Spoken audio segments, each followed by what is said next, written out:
Okay, yeah, my name is Jemima Pierre. I'm a professor in the Social Justice Institute at the University of British Columbia. I actually just recently moved to British Columbia from Los Angeles, California, where I was professor of anthropology and African American studies at the University of California, Los Angeles. I was born in Haiti and moved to the U.S. when I was young. And before I was a teenager, I moved to Miami, Florida, which is where I grew up, which is where I still have family. And so I've been living in the US for a long time. A lot of my research work since I became a professor has been around Black immigrants in the US, but most significantly on the African continent, and thinking about white supremacy, global white supremacy in terms of race, extension of European power and history through the continent and what it means for the African diaspora. And most recently, the past, I think, 10 years or so, I've been really focusing on Haitian politics in particular. 20 years to be specific, but really analyzing Haitian politics the past 10, 15 years. And so my focus is joint. I still work on the African continent. I'm an anthropologist. My books are about anthropology theory, the history of knowledge production, Western knowledge production on Africa and the African diaspora. But really clearly, lately has been really a big focus on Haiti and U.S. imperialism, the history of U.S. imperialism in Haiti. Oh, thank you very much. Could you, just as an introduction, explain to us a brief history of Haiti and up to this day, so that we can understand better the context? Yeah, that's a hard one, but well, Haiti is the first and only successful slave revolt in the modern world. So it's enslaved Africans were able to successfully defend and throw out their enslavers, their French colonial enslavers, as well as the British and the Spanish who tried to come in during the revolution to take over the island, as well as the US. And so in 1804, Haiti declared itself independent after a 13-year brutal a scorch and burn war against the French colonialists, defeating the famous Napoleon army, which there's a Napoleon movie, by the way, out now that, of course, they don't mention Haiti, but the loss of Haiti was consequential for Napoleon's career, but also French dreams of having an empire in the Western Hemisphere. So Haiti becomes the first free nation of the modern world that didn't own colonies, that wasn't part of it, and also the second independent nation in the region in the Western Hemisphere after the U.S., but the U.S. was still a slave-owned holding society, so we cannot call the U.S. as free. Its War of Independence was fought to maintain its slavery society, so we have to also understand that part. And so, but because of that victory, what happens? Haiti's history is actually a consequence, a counter-revolution since that 1804 call for independence. And what you have is from that moment on, just constant onslaught of the white West against Haiti, starting with France, who came back twice in 1811 after the Haitians won independence, and the person that followed Napoleon, I think King Louis the 18th, who overthrew Napoleon in 1804, basically demanded that Haiti pay reparations. They thought of Haiti as a renegade slave colony, and he wanted to basically reinstitute slavery. And the Haitians said no. And you have to know that once Haiti got independent, it was basically it suffered to an economic blockade. None of the countries, especially the U.S., these areas, and also the Spanish colonies, nobody recognized Haiti. No one wanted to do business with Haiti, and French basically sent an army after Napoleon's demise back to Haiti, demanding to reinstate to take over the island, and they wouldn't. And then they sent an armada in 1814 and demanded reparations from the Haitians.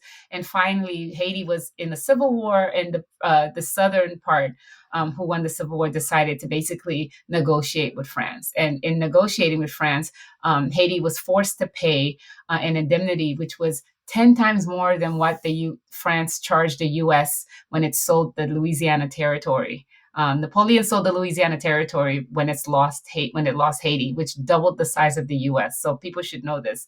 And it sold that for 15 million, but it asked Haiti to repay Haiti 150 million francs.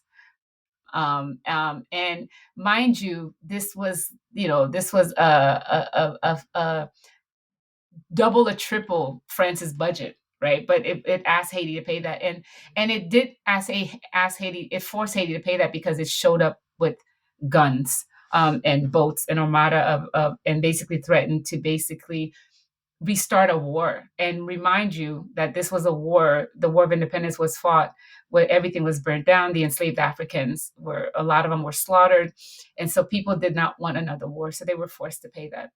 And so that reparations to the slave owners that the Africans had to pay, it took Haiti 122 years to pay that off, sometimes borrowing from Because Haiti France. had to take a loan in French Had to banks take a and loan repay. from France to pay back and pay interest. And so by the time it finished paying that, it had paid double the 150 million francs. And it kept being threatened, right? And so And when was it? When did Haiti finish repaying? 1825, it agreed to this indemnity, and it had to pay it in 5 installments, for 150 million francs.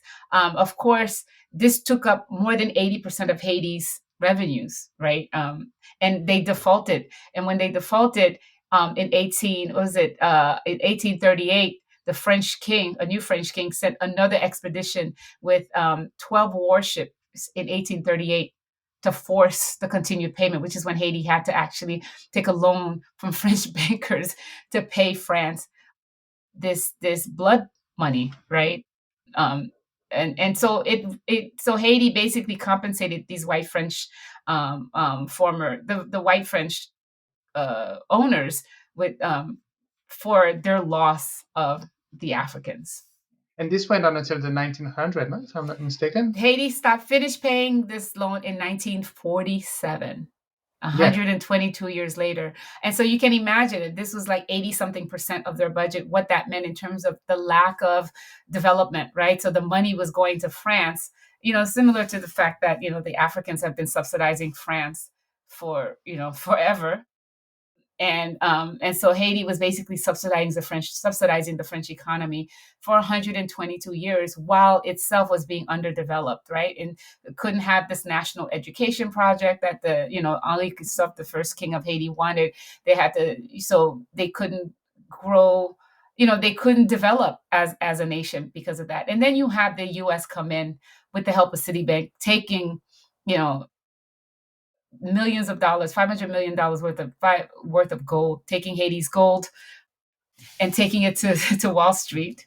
And they had come to supposedly to help Haiti, if I'm not mistaken. Right, but if you look at my partner Peter James Hudson actually has a very good book on this. It's called Bankers and Empire: How Wall Street Colonized the Caribbean. It was Citibank who had taken over Haiti's banking, and they wanted to take over all the economic, the what do you call it, douane, the border stuff, the customs. They taken over customs, the banks, they nationalized Haiti. They took over Haiti's bank, the Banque Nationale of Haiti. And so they wanted that money, they wanted access. That was their entree into internationalization. This is Citibank. So Citibank basically convinced the U.S. government to actually invade Haiti and occupy Haiti because they thought that they needed a safe Haiti for their business. And so Citibank was able to actually, there's a story, there's an art, you can look this up, where, the Marines show up in Haiti, basically stormed the bank, put the money in carts, and put the gold in carts and shipped and went down to the port and loaded the boats and sent this gold back to Citibank. Right. And so there's been a lot of theft of Haitian money. And then the U.S. and then and then by the summer, the U.S. invades Haiti and occupies Haiti for 15 is it for 19 years, from 1915 to 1934, where the US basically controlled all of Haiti's economic and politics, installing presidents. It was and destroying whatever sense of sovereignty that Haiti had. And one of the things that people don't know, the first place that the US used air, drop bombs from the air, was in Haiti against the resistance in 1919. So this is the first time we had aerial bombardment from planes down into the villages where the Haitians were protesting the U.S. government. So we've had is a history of what we call counter revolution of the Europeans against Haiti, because you fast forward, once the U.S. leaves, it leaves this army that it trains. Then this army gets transported into this the Tonto Macoute, which we had a dictatorship that the U.S. supported for 36 years, from until 1986, where you have this brutal dictatorship, and the U.S. supported this man because he was anti-communist. That was the Duvalier regime, the father and the son. And then we have, the finally, after all these years, he was overthrown. Not really overthrown, because the French sent a plane for him and his family, and they went to live in exile. Which is the other thing is, Duvalier's wife is still, Baby Duck's wife is still in France, living off of the riches of Haiti. She's still on Twitter, tweeting about Haiti, which I find egregious, right? But so that's a whole other thing. And then we have the beginning of the real democratic movement in Haiti, with the first democratic elections of Haiti in 1989, 1990, where you have Jean-Bertrand Aristide, the priest, get 70 something percent of the votes. This was the first elections that Haitians had. But within 9 months, there was a CIA led coup d'etat against him. He was brought back 9 months before his term ended by under Bill Clinton, because Clinton was tired of all these Haitians coming in, because there was so much.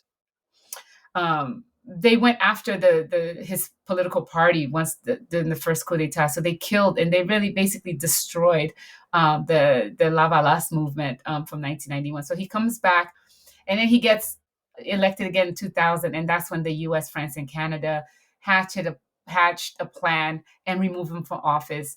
200th anniversary of Haiti in 2004, where U.S. Marines land, put him on a boat, put him on a plane, and shipped him to Africa. And then in 2010, 2011, the U.S. installed Michel Martelly and the PHTK party when they changed the election results and put him in power. And that's where we've been ever since. It's been that same PHTK party that's really led us to this really terrible mess that we've been. But what I want to point out is that this is a history of constant foreign meddling in Haiti, and what we call a counter revolution by the by the French, US, and Canada against Haitian sovereignty. And it is that history, and we have to understand that, because we cannot understand what Haiti is today without really taking into account this 220-year of imperial meddling and counter revolution against this successful slave revolt. I think I I can guess stop that there. these superpowers couldn't let Haiti be a success story and the first country to actually go through decolonization and survive it. Well, So they had to make definitely, the point, no? exactly, and that's the point. And people keep saying, "Well, why Haiti? This little country, nobody cares about this little country." Let me just tell you, the white West does not forget, right? It does not forget. And I do think, there are a lot of reasons why Haiti is so important these days for the US. But I do think, why is France always part of the discussion? France is all the way on the other side of the Atlantic, but it's in negotiations around what's happening in Haiti. Like, we have to ask ourselves this, right? But I do think they've never forgiven Haiti for defeating white white supremacy, if only for a short moment, for destroying, because it was after the Haitian Revolution. You have the destruction of the slavery institution, right? And so for these Black people, these Africans that they see as less than, to be able to defeat the most powerful military in the world at the time, is something that they will never forget. my history teacher in Martinique said that the Haitian soldiers would sing the Marseillaise, the French national anthem, back to the French soldiers because of the lyrics, so that Right. they would understand the irony of what they were doing to the Haitian people. Yes, yes, yes, definitely. It's mad. And fast forward to now, so very recently in the past week, so you were in Geneva with a group of NGOs asking for France to repay this money. Could you elaborate on this and explain what this group is and what did you do, and also the whole logic behind it and what you presented? Yeah, so I was part of a large group, and there weren't just NGOs. There were different kinds of groups. I was an independent person that was asked to come in as part of this group, and this was for the UN Permanent Forum of People of African Descent, which was having its third major meeting. There were representatives from all over the world, and I was asked to represent Haitian society, to be part of the civil society, Haitian civil society group. And so what we wanted to focus on, we had a list of recommendations, was reparations.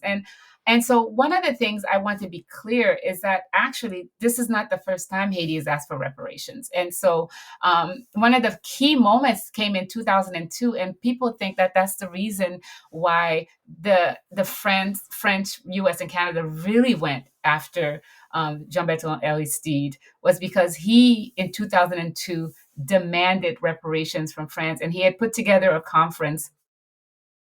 And brought in historians, French historians, Haitian historians, to ask, to say, well, let's figure out how much, you know, after all these years, how much, in modern day, how much reparations the France owed Haiti. And they came up with a number in 2003 for $21 billion. And so he officially made a claim to France for for this reparations. And Jacques Chirac, there's a, if you could, I can send you the WikiLeaks, where he's basically threatened Aristide, and it's like he needs to be careful what he's asking for, and needs to be careful and about his own government. And you also had Dominique Villepin, who was very much against Aristide, and they were all angry about the required for reparations. And so we were there to ask. There are two things about the reparations, and I think one gets picked up and the other doesn't. The first is we needed France to really take into account. So Aristide had asked for reparations in 2002, and everybody dismissed him. And we think that's one of the reasons why they removed him from office. But then the New York Times did this story about reparations just a couple of years ago. I think, if I remember correctly, they published this.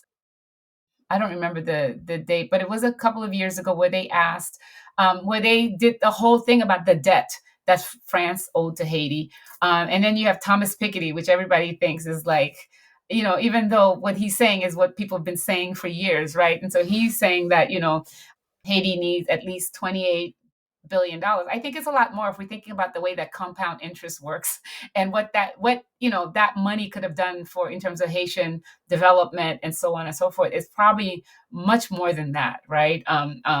Like if you think about the Eiffel Tower, like the money that was used to build the Eiffel Tower coming from Haiti and all of that stuff, right? So we went to ask reparations for a number of things. One of them was for France to pay reparations for this indemnity. So I wanted to give credit to Aristide, because he was one of the first members of state, Haitian government, to ask for it, and he paid dearly for that. But we also wanted to ask the UN for reparations, because the UN brought cholera to Haiti during the occupation.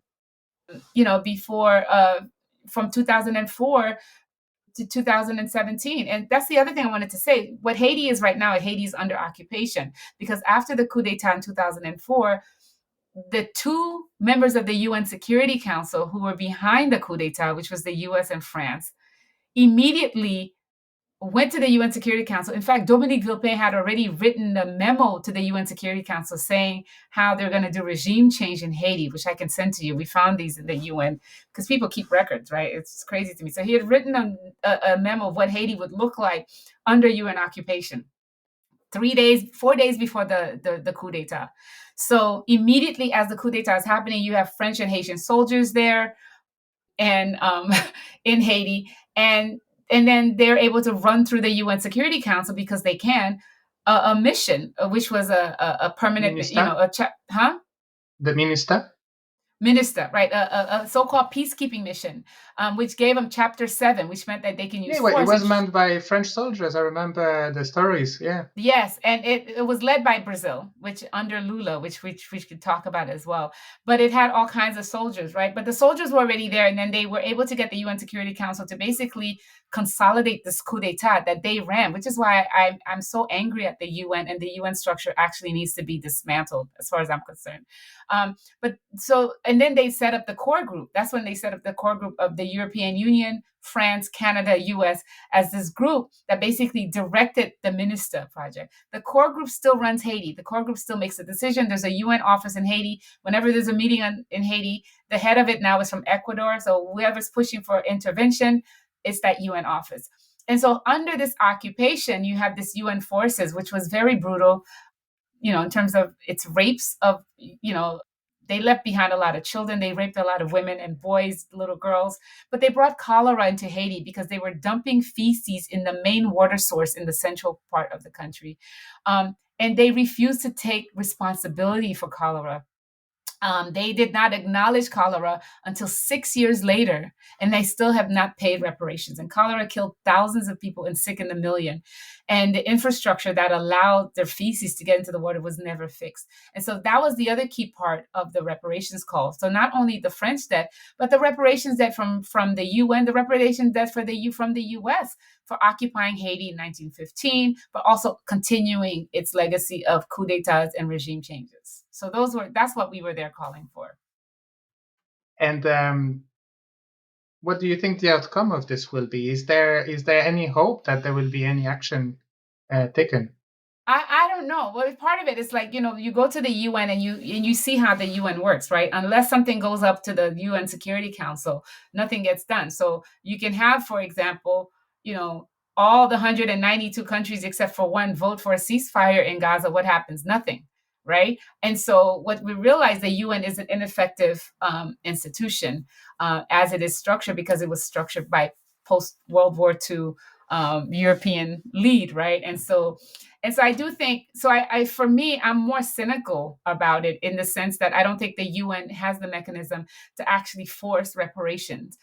It can bring people together, right? It can allow people to come together and make speeches and say, and put out the idea that reparations is necessary, but it doesn't have the enforcement mechanism to make sure that this happens. And so the only positive thing that I see is that this reparations talk is back in the news when it wasn't before. And I think it's important that we keep it in the news. And I think it will have to be forced onto the French. It will have to be done, and it will happen sooner or later. I'm not sure if it's going to be sooner. Is it something that can happen because of changes within the French society as well? Maybe changes within maybe bring more diversity within the French government, so that there are actually people from the diaspora or people from African descent within the government that might push for it. Or would this be a good way to go about that, and challenge status quo, or like, I don't know, is it something? I'm not sure. I'm open to that. I do think the conversation needs to be had, and the fact that it's being had now, when Jacques Chirac dismissed it out of hand when Aristide first asked, and then they've been trying to, and they've hated Aristide ever since, especially Dominique Villepin and his sister, who was working in Haiti in the background, trying to do regime change, and people should look that up, right?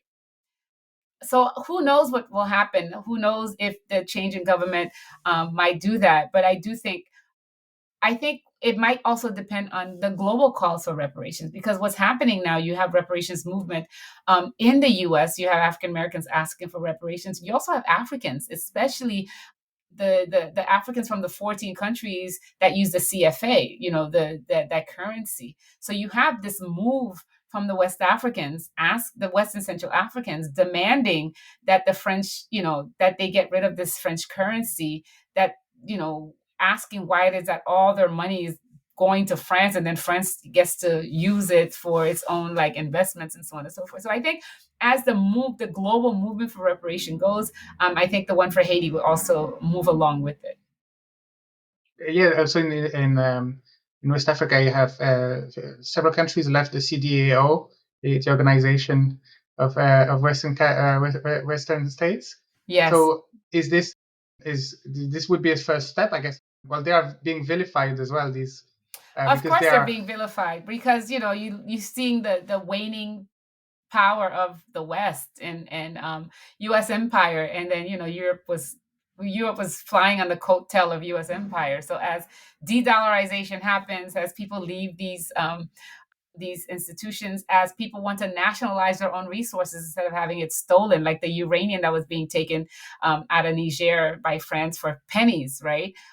When you have all that happen, I think there's a change that's going to happen. But you also have, what we see now as empire is like being challenged. What it does is actually more brutal now, and it holds down, it doubles down more than it's. So they might push back against this for a while.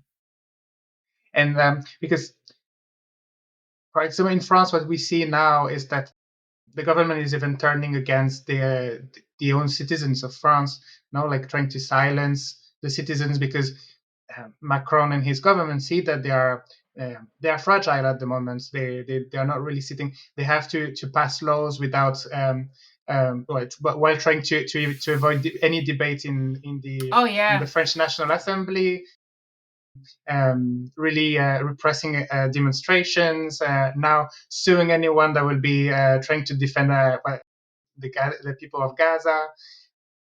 So is this something where, We call him Little Napoleon. He's trying to be the new Napoleon.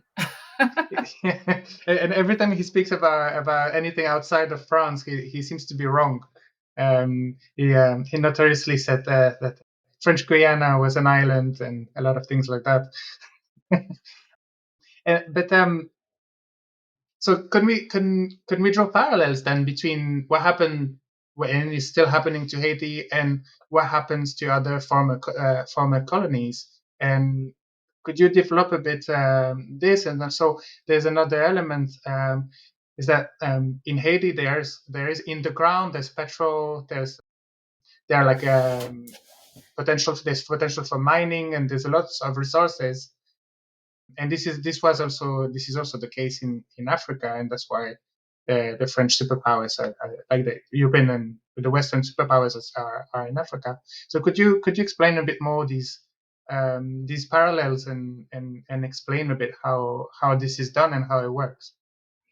You mean the parallels of resource extraction and all of that stuff? Yeah, how these countries, these former empires, just manage to really keep their power, just disguising it and. Exactly. Well, I mean, I've always said that, like I don't even call this what happened in the 60s decolonization. There was you have African countries taking political control, but not economic control. And as we know, right? I mean, because the thing is, it was a different kind of, we went from, established, colonies to imperialism. And I think it was like an imperialism where you can still control the political and economic processes of these countries, but you're not beholden to you're not beholden to like run them in a way that where you have to actually take care of the population, right? And so we pretend that these were countries were independent. I mean, but France in particular is notorious in Africa. Regime change, taking out, the Ivory Coast leader, taking out, sending its military whenever it needed to, coup d'etats, supporting certain coup d'etats, and not. And so France is responsible for really the murder, of a lot of countries. So is the U.S. And if you think about like Patrice Lumumba, the U.S. and Belgium behind that murder, the coup d'etat of Kwame Nkrumah, Thomas Sankara in Burkina Faso. And so there's a whole history of like basically wanting to have access to these resources. And so to have access to resources to put in puppet governments that basically transfer the wealth, because people have to ask themselves, how is it that after independence, you still had 14 African nations that were sending the bulk, all of their country's money to France? And then France had to decide how much to send back, and you didn't know how much you were collecting in terms of taxes and so on. And then it's only very recently that they've renegotiated so that it's that they only send 50% of their money to France. How crazy is that? Like, how is it that France has one of the largest gold holdings in the world, but doesn't own one mine, doesn't have one mine, right? One gold mine, right? And so part of that is what the brilliance, I think, of Western empires is like post colonialism. They were able to keep control of everything. I mean, we see that even in South Africa, right? There was no mass land redistribution. You create a bourgeoisie class, right? A middle class, a middle group that then you can use to basically you enrich them, but then you can use them to basically sign in laws, give mining rights to the former colonies, but still claim that you're independent. And so I think that's what's happening in Africa.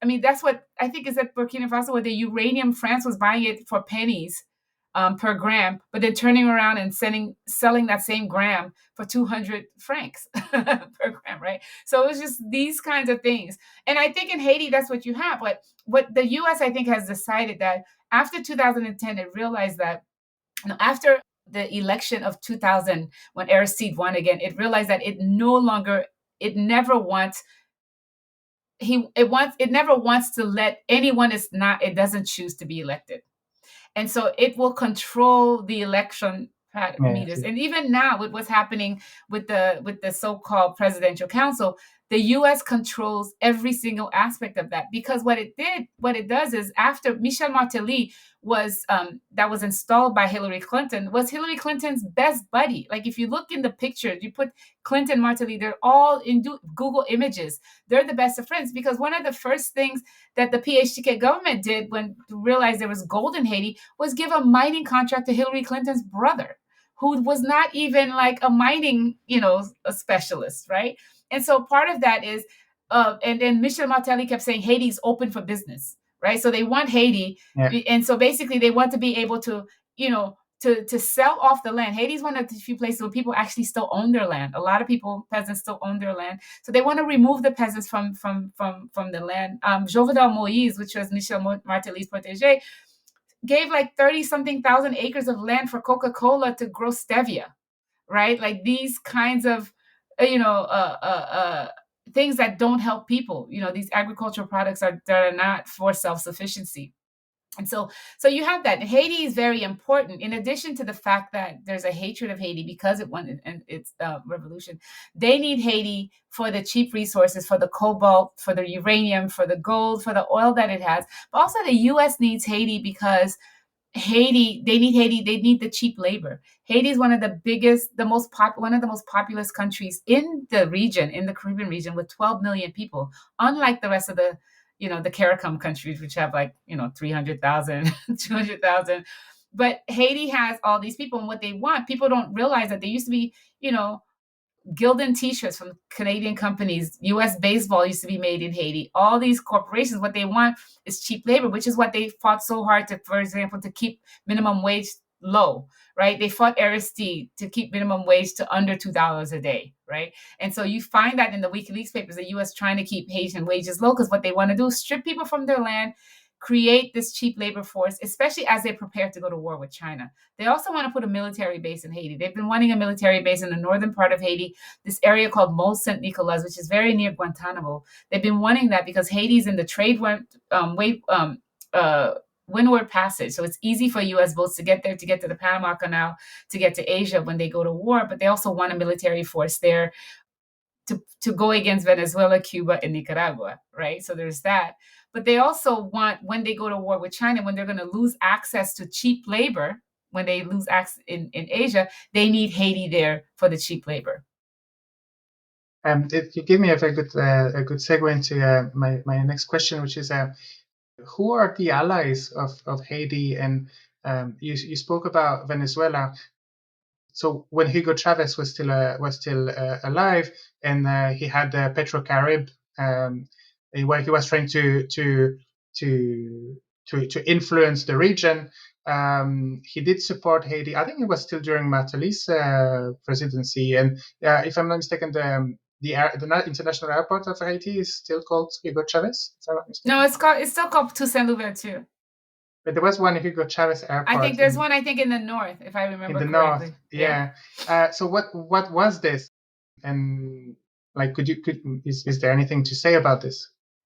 Well, yeah, Haiti doesn't have many friends, and even those who say they're friends, they're not, because they're following U.S. imperial dictates. And so I do think there are like two or three friends that Haiti has always had, and one of them is Venezuela, because Venezuela has always recognized that if it wasn't for Haiti, well, what people don't realize that Haiti actually gave arms and ammunition and money to Simon Bolivar as he was fighting against the Spanish to liberate Latin America. So Venezuela remembers this. In fact, they remember that if it wasn't for Haiti, Bolivar would not have won against the Spanish in the area. So that's very important. So Venezuela has always been a close friend to Haiti. Hugo Chavez really did the best for Haiti. I have to say, before I go and talk about Venezuela, Cuba remains a friend to Haiti, and you know, you could still find Cuban doctors, you know, there in Haiti working. And as Cuba has always been the one that's against intervention in Haiti, and then Nicaragua lately, right? It's been so. Those are the only three countries that actually speak against U.S. intervention in Haiti. Venezuela has, because it has access to resources, has been able to, under Hugo Chavez, when Venezuela was not under such a draconian um, blockade Okay. like the U.S. has right now. Oil prices were really high in the early 2000s, right when Hugo Chavez got into coup d'état. You know, the difference, by the way, there were two coup d'états, one against Hugo Chavez, one against Aristide. The one against Aristide succeeded, the one against Hugo Chavez didn't, because the military in Venezuela was there. Haiti doesn't have a military, but the military was able to actually help turn over that coup d'état. But Hugo Chavez, the oil prices were really high in the early 2000s, and so they said, so it created, you know, this Petro-Carib funds for the Caribbean countries, right? Where basically they would get oil at very cheap prices with very low interest, and then they would be able to take the oil from Venezuela, you know, refine it, and then sell that oil to the population to make a profit, and then they wouldn't have to pay Venezuela back. So it was like a 1% interest that I think Hugo Chavez had on this oil, and the profits were to be used for development. And Haiti did not have to pay that, you know, the loan for like 25 years or so further down, right? So can you imagine, you know, how much the U.S. hated that, because it basically cut out the U.S. oil companies from providing oil and with at high prices to the region. And so yes, and so that's the money that was supposed to be used for development, and the U.S. hated it because it was signed under Preval, which was Rene Preval, which was the president that came after Aristide in 2007. And they've always wanted that to be taken away. But Martelly and his buddies were able to actually steal a lot of this money. It wasn't until Moise that I think that they took billions of dollars from that Petrocarib funds for their own pockets and their friends. And then the U.S. basically under Jovenel Moise tell them got out of that got out of that deal. And then with Ariel Henry, right before he was, you know, thrown out of the country, he paid off the loan to Venezuela, like a $500 million loan. Everybody's wondering where he gets that money. He paid that loan off because the U.S. was insisting that, you know, even though we didn't have to pay that loan for 25 years, he paid that loan off to Venezuela. So that's been, you know, Venezuela has been the only friend to Haiti in terms of like clear, well, Cuba too, in terms of providing doctors and development aid. So we have that. And I think, and that's one of the reasons, you know, they hated Hugo Chavez, right? Haitians know better. If you can go online, and when Hugo Chavez visited Haiti, I think it was this 2007 or 2006, 2008, 2009. Was it? Yeah, one of the, and you could put like Google, go to YouTube, Hugo Chavez Haiti, and there were thousands of people like running along his car. They loved him because he, you know, what he did was something that no one else had done for Haiti. And I think this is an important point because when people talk about the international community is trying to help Haiti, what they mean is the U.S., France, and Canada trying to control Haiti. And when, you know, in the US, France, and Canada basically shut out all these other countries in the region, except the ones that they're using, like CARICOM. The US is using these neo-colonial CARICOM countries to do its bidding. But the people that should actually be talking to Haiti in terms of helping it get it out of the political situation are the the people like Venezuela, Colombia, Nicaragua, and Cuba. Those are the ones that actually have solutions that don't require another foreign intervention, foreign military intervention to kill Haitian people. And so, what's the future for Haiti? So, the president was assassinated in his home, and now, what's gonna happen next? Do you know? Like, I have no. You don't have a glass. I don't, but I A can, glass bowl, but but I can see where things are going, right? And yeah. I think we have to remember Haiti's under occupation, and so whatever happens to Haiti, remember the UN has had an office in Haiti since 2004. So everything that happens is through the core group, right? A core group of unelected officials that are not Haitian, that include members of the European Union. You have to ask, why is Germany in Haiti's business? Why is France in Haiti's business? Why is Canada, right? I mean, maybe Canada because it's in the region, and so that's what we have to know, that Haiti's under occupation, and so the president was assassinated, and it was the core group that handpicked through a tweet who our prime minister would be. So people have to remember this, that Ariel Henry is illegitimate, has never been voted into power, because the prime minister post is not a voting post, it's a post that's appointed by the president.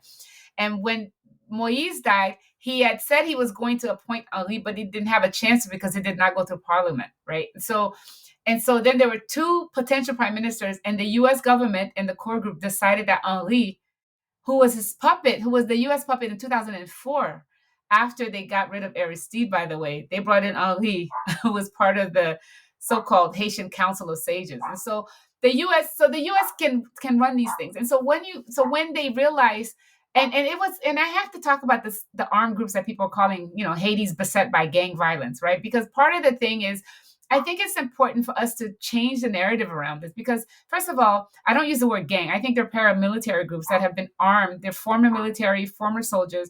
From the They're given police and so on. former police, right?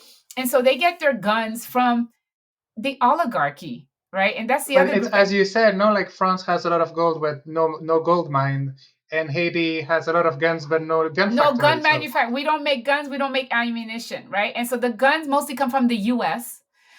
through private ports, which are owned by the non-black Haitian oligarchy.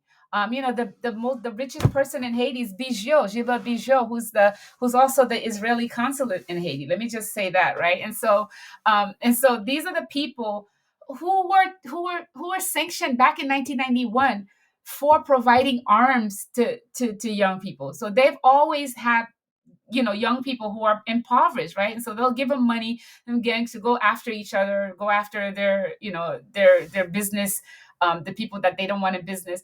But Michel Martelly is sanctioned right now by the Canadian government for arming these young groups, right? Because what was happening when people were protesting against these illegitimate governments, Michel Martelly's, Jovenel Moise, and even Ariel Henry, they would arm young people to go terrorize the protesters, right? Just like you saw that the Zionists last at University of California, just yeah, terrorizing the young students. This is what's happening. Hey, that's how you started having these so-called gangs, right? And so it's the elite that are funding these gangs. And so when the US comes in and said this is a gang problem, they used to basically use the protest and say, when people, for example, were protesting against the removal of fuel subsidies, right? Ariel Henry, the IMF pushed them to remove fuel subsidies from Haitians. The one subsidy Haitians had, and overnight inflation went up by 40%. So the people are in the streets. This is in 2021. Of course, people forget that because they think Haiti's all gangs. So this conversation around gangs is the Western media propping this up to actually make the case for another foreign intervention in Haiti. And so what's happening now is the fact that the US wants an intervention in Haiti because it wants to control Haiti. It managed to get CARICOM under Mia Mottley, who's the prime minister of Barbados, who wants a seat, who wants to be the next UN Secretary General, which is what she's been promised.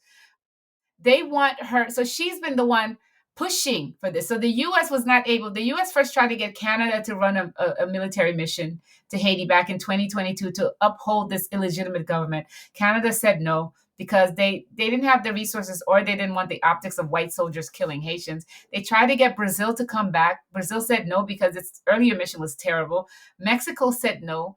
At first, CARICOM said no, and then they sent the black imperialists, Kamala Harris, and all these black leaders, Linda Thomas Greenfield, who supports genocide.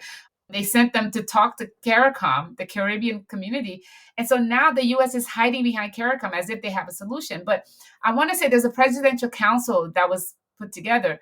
But the presidential council that's happening in Haiti is one that the US handpicked, which is why it's a problem.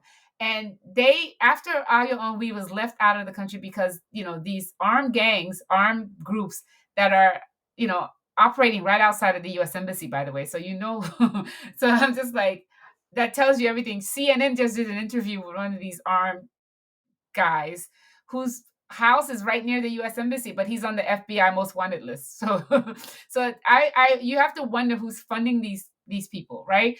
But so the US government pushed CARICOM, they handpicked who would negotiate a transition for Haiti. And the only way to be at the negotiating table is to agree to have a foreign military intervention as the first act you do as the presidential council. So they handpicked who would be on the presidential council. And then the members of the presidential council that were part of these negotiations had to agree first and foremost for a foreign invasion that the US is paying Kenya for, right? That to me is egregious. And so already this council has no legitimacy because people are saying all these people that participate in this, they basically sold out the country, including the Lavalas family, right? The Lavalas movement. Basically, how could you agree to the terms that the first thing you do is bring a foreign invasion into the country? So I think right now this presidential council is going to go forward in the sense that it will basically work as a way for the US to basically say we're going to have free and fair elections. They always use the word free and fair, but the reality is they're going to use this. They're going to bring in a military force and they're going to stay there. And they're going to use that military force to actually get the UN to send a real UN occupation. Because what's happening, the force that they're sending is not a UN force. They say it's UN sanctioned, but it's like really a bunch of mercenaries being paid by the US to come in. And what they're going to do is use this presidential council to give a veneer of legality, but they're going to run Haiti. And so what Haiti needs, and this is what I tell people, for those who want to work on Haiti, is a move for decolonization. We need to get rid of the US, France, and Canada from our business. We want the international community to leave us alone. We want them out of the way because Haitian communities had actually their solutions before the US imposed this on us. And so I think people don't realize when we say leave us alone to leave us alone, because I do think that's the one thing that we need. And until we don't get rid of the US, France, and Canada and the European Union out of our business, things are going to go on. This occupation will continue. And the people will fight back because I think resistance is important. People realize the reason Haiti's an issue is because people fight back. They don't take it, and they will fight back. And does the Constitution of Haiti hinder its independence? The fact, for example, that you need to have been for the past 5 years living in the country, and because everyone that had enough resources to leave Haiti would have left, except if they are part of the problem and they are benefiting from the situation. So those that would want to actually help and come back, and because I think this applies to the president, but also anyone in the government, if I'm not mistaken. You have to have been living in Haiti. So how do you form a government with this rule? How is it possible? The Constitution have been trampled on for look. First of all, people don't know this. In the 1805 Constitution, written by Henri Christophe, says that no white man can come in Haiti and own land, can come back to Haiti as master and own land. Do you know what the US rewrote Haiti's constitution during the occupation in 1914 to 1934? And Franklin Delano Roosevelt, the liberal darling, bragged that he rewrote it himself and removed that clause from the Haitian Constitution. In 2004, the US went against the Haitian Constitution when they removed Aristide And there'd been a new constitution written in 1987 after the removal of Duvalier, right? And so, and people, Haitians are always about the 1987 constitution. The And is that when U.S. they brought in also the fact that the president cannot run for re-election, But so it's only one exactly, mandate? So you have exactly. no continuity. It's impossible No, to start something and see it through, I guess. exactly. And part of that was because of this history of of dictatorships. They did not want a president to have, which is why Michel Martelly is people. Michel Martelly still runs Haiti. People don't realize this, which is why he was able to put Jovenel Moise into power to hold the place for him, because he was planning to come back. When Moise started going against the elite that put him through, that's when they had him killed, right? So we have to. This was an internal PHTK situation, right? And so people still say Michel Martelly holds a lot of sway in Haiti, in terms of what's happening. And so they changed the constitution. The U.S. did not even follow the constitution after the coup d'état. First of all, you remove a sitting president. There's a sitting prime minister. The Haitian constitution says if there's no sitting president, the prime minister needs to become in charge. The U.S. What does the U.S. do? They drove to the house of the Supreme Court leader and made him president outside of the Constitution. And then there's a prime minister that was sitting there, you know, they they bypass him and they go get some dude that was living in Boca Raton, Florida for 15 years and made him prime minister. And so you cannot bring up the Haitian Constitution when it's been run roughshod by the US. They've never followed the Constitution. And this presidential council has nothing to do with the Haitian Constitution. There's nothing in the Haitian Constitution that says there should be a presidential council, much less that foreigners can sit in a separate country and decide who's on the presidential council. So there's nothing constitutional about anything that's happening in Haiti. Everything that's happening to Haiti is about about a country under occupation, on the occupation by the US and the core group. This is so thanks a lot. We're reaching the end of this interview, but there are a few more questions I'd like to ask. So we're speaking about the narrative, no? And so from the battleground, we are fighting disinformation and false narratives, trying to correct them. But there are very few independent media nowadays. Yes. They get consolidated and bought up, so the independence is more and more difficult for media organizations. Despite that, those that actually are willing to disconstruct these narratives, what can they do? So what can journalists do to better contribute to an informed and constructive dialogue? And how can the media better cover what's happening in Haiti? Yeah, I don't know how the media can better cover what's happening in Haiti because it is so consolidated. Like, it's so funny to me.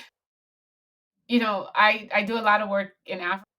I travel to the continent a lot. And what I noticed, when I used to go to the African continent in the 90s, was that you still had local media. You had stories, that were, local reporters, even, regional reporters. Now, 20, 30 years later, you go back there, every story, especially international story, is sourced through the BBC, CNN, Voice of America. So what even Africans are getting about Haitians comes through BBC, CNN, and Voice of America. And we know Voice of America is a CIA, entity, right? So that's already that. But it occurred to me just how terrible the media situation in the world is when I was in Geneva and a Reuters reporter interviewed me and my colleague Monique Kessler around reparations in Haiti. And this was like a good 30-minute interview, but of course, it's just like, I got one line and she got like maybe, my colleague got 3 lines. I But saw that the article. Yeah. and then this article, but that Reuters story went all over the world.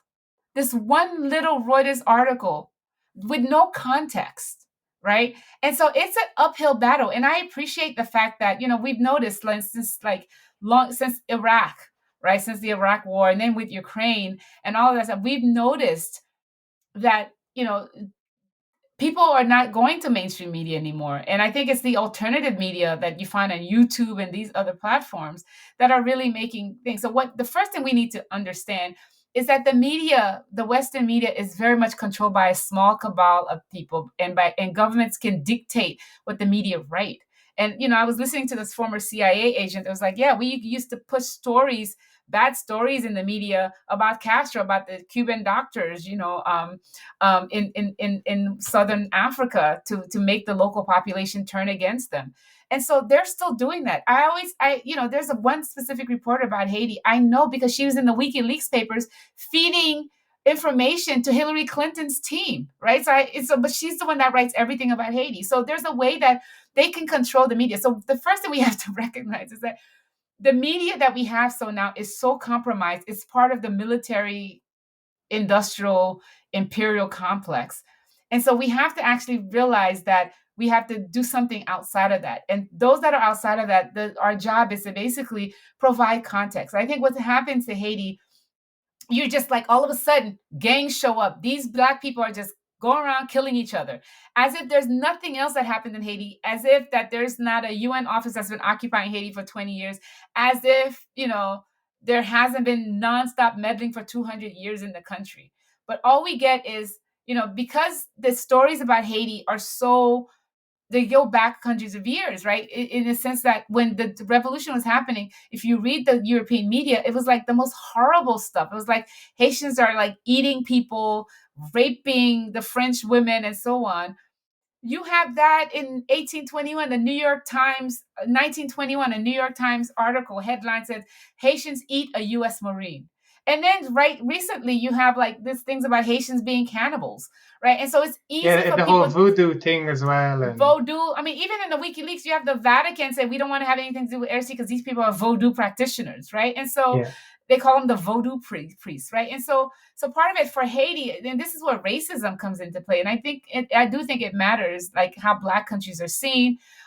It's when you have Haiti, you have the history's long, you have all this bad media going over, down to, like they said, Haitians brought AIDS, HIV/AIDS to the U.S., right? The 4 H's: hemophiliacs, homosexuals, heroin users, and Haitians, right? When they were talking about who brought AIDS, I mean, it was crazy, right? So there's this long history of bad media, but also people believe it. So when you tell them anything about Haiti, people believe it. And so what we have to do is first recognize that Western media is terrible, that we can never get anything objective about it. But the second thing is, those of us who are not part of Western media, is to really take the time and learn the context, because every story needs context. You cannot just give, especially about Haiti, with this particular story, you cannot give a story like that without providing the particular context. And without context, then what you have is just stereotypes. You don't have a story. I think this is an amazing conclusion for this. Thanks a lot for all of these insights and all of the information that you provided us with, and all of this food for thought. I really hope that the situation will get better, and I wish you really the best. So you have a book that is going to be out very soon. Could you tell us, just as a conclusion? No, I have an anthropology book. So this is actually for people who's interested, and it's should be out soon. And it's called "Of Natives, Ethnics, and True Negroes: A Counter History of Anthropology." So it's about the history of anthropology through Europe and how Africa is the center for the way that writings and theories, like European theories, emerged in the late 1800s. And then I'm working on a book called Haiti: The Second Occupation, which is about what happens from 2004 to the current moment.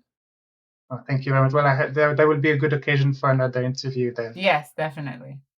Well, thank you very much. Thank you so much for having me, Max. It was wonderful talking to you. It's a pleasure.